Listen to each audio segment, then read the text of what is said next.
Good day to all of you mga ka-gadget site. Meron po tayong gagawin ngayong Xiaomi Mi 10T at ang problem nito ay walang reaction sa charging, no power or dead boot problem. So common issue po talaga ito ng halos lahat po ng Xiaomi. Kadalasan kaya nagkakaganito ang mga cellphone dahil ginagamit ito na naka-charge, umiinit na hindi pinapahinga. At minsan ay kadalasan po na nagiging ano nito, nagiging dahilan, ginagamit po talaga sa games. Kaya yan, nagkakaroon ng issue or namamatay po ang mga cellphone dahil kapag games ka po ng games, ang lakas po makainit sa inyong mga cellphone kaya tinatamaan po nito ang inyong CPU and RAM.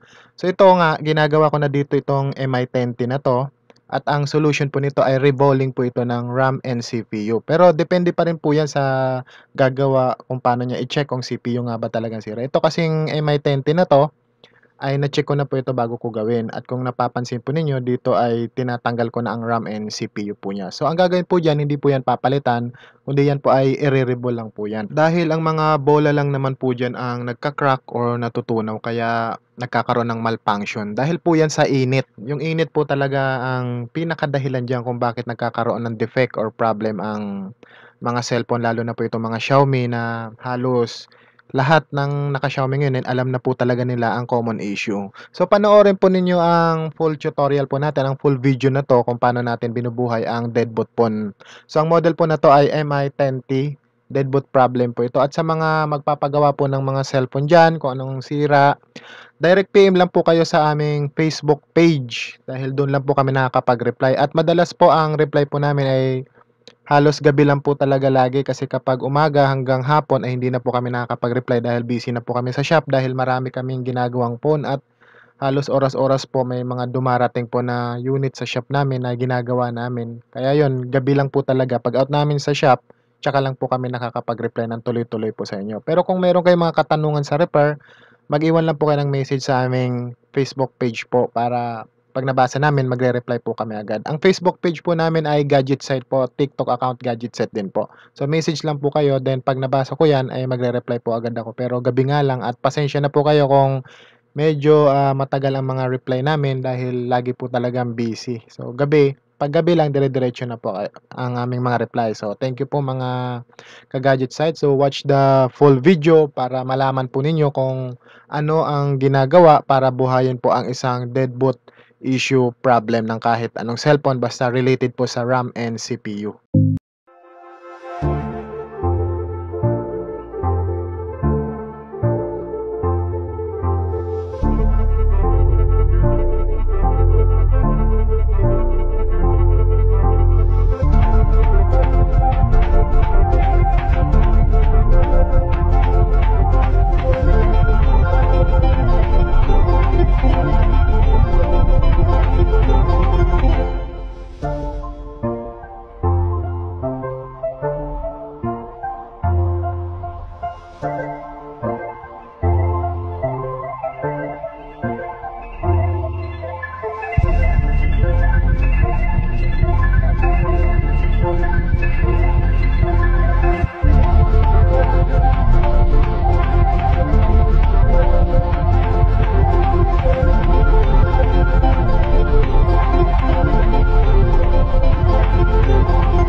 At dahil tapos na nga natin ma-rebolst ang CPU and RAM nito, so assemblein na natin 'tong Xiaomi Mi 10T na 'to para ma-testing natin kung okey ba or kung gumana ba ang ating pag-rebol ng kaniyang CPU and RAM.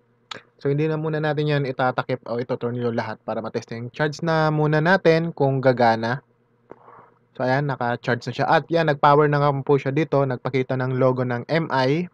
Then siyempre after nito ipa-power on na rin natin 'to. 'Yan po yung customer natin. So, power on na po natin dito. Kung mag-o-open na siya ng tuloy-tuloy at kung makakarating na po siya sa kanyang normal screen mode at nang ma-testing natin ang lahat ng function ng Mi 10T na 'to. Kasi common issue talaga ito ng ano, halos halos po talaga lahat ng Mi, Poco, Redmi, so lahat po 'yan ay product ng Xiaomi. Yung mga ganyang model po 'yan ay kadalasan talaga ngayon nasa Xiaomi ang mga deadboot. So, siguro depende na pa rin po 'yan talaga sa mga gumagamit. Kung talagang babad sa games, talagang asahan niyo na ang pagkasira ng inyong mga cellphone. At 'yan nakikita po ninyo nakarating na 'yan sa normal screen mode. Ibig sabihin working ang ating pag-rebol ng CPU and RAM niya. Then nagta-touch naman po siya ng maayos. Nagche-check, chine-check ko rin naman dito lahat bago ko i-release ang unit. Then okey naman po. Nasa MIUI 14 na nga po siya. So, working at successful po ang pagre-rebolds natin ng CPU and RAM. So, again po mga ka-gadget site, ingatan po ninyo inyong mga cellphone lagi kung hangga't maaari wag niyo na lang po sana gamitin sa games at i-overuse ang inyong mga cellphone kasi yan po ang mga problema talaga ngayon nade-deadboot at kung napapansin niyo kahit anong brand na po ngayon ng cellphone talagang marami na ang nagkakaroon ng problema, iba't ibang problem, iba't ibang defect, hindi lang po sa deadboot. Dahil po yan na sa pag-init ng inyong mga phone kaya nagkakaroon po ng mga problema ang mga cellphone. Minsan po camera, sounds wala po siya dahil nga po yun sa pag-malfunction ng rebolling or bola ng sa CPU po nagkakaroon ng crack or damage kaya nagkakaroon po ng mga problem ang cellphone. So, ingatan lang po ninyo yung mga cellphone. Thank you po and good day mga ka-gadget site. See you sa next video. Thank you.